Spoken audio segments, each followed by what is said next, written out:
नाज़रीन, मदेजे में corona virus जा केस मक़ामी सतह ते वधण खां पोइ शहर खे मुकम्मल सील कयो वियो आहे। इन हवाले सां वीडियो लिंक ते मौजूद आहे सूर्या मीराणी। जी सूर्या, छा तफ़सील आहिनि?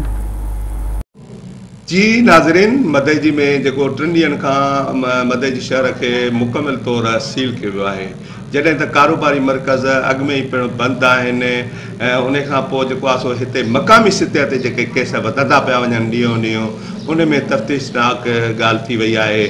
जीअं त जेको आहे सो तालका अस्पताल मदेजी जो MS medical superintendent doctor Abdullah Chano जी रिपोर्ट पॉजिटिव आई आहे। उन खां पोइ BSU पंहिंजो जेको हेल्थ शोबो आहे मदे जे भरिसां गाइजन में, उते मेडिकल ऑफिसर आहे सैयद अनवर शाह, जंहिंजी बि रिपोर्ट पॉजिटिव अचण जे करे हिन वक़्तु तव्हांखे अंगु ॿुधायां मदे जी शहर ऐं पसगरदाईअ में 14 थी वियो आहे।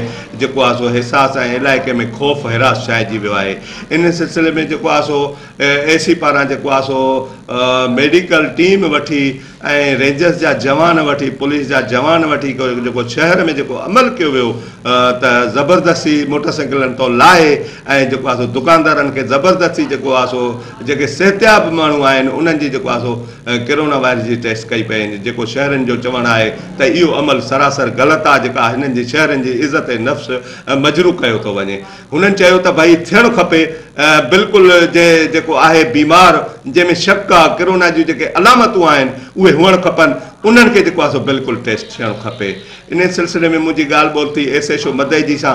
SHO मदेजी चयो SOP तहत मुख़्तलिफ़ दुकान खुलियल हूंदा, जंहिंमें हुन मूंखे ॿुधायो किरियाना आहे, मछी गोश्त आहे, ऐं जेको आहे सो सब्ज़ी फ़रोश आहे, खीर जा दुकान आहिनि, या जेको आहे सो मेडिकल जे हवाले सां दवाऊं उन पेशेंट जेको आहे सो ॾाढा जेको आहे सो तकलीफ़ुनि जो अचनि पिया, उन्हनि जे लाइ इहे जेको आहे सो खोलिया वेंदा।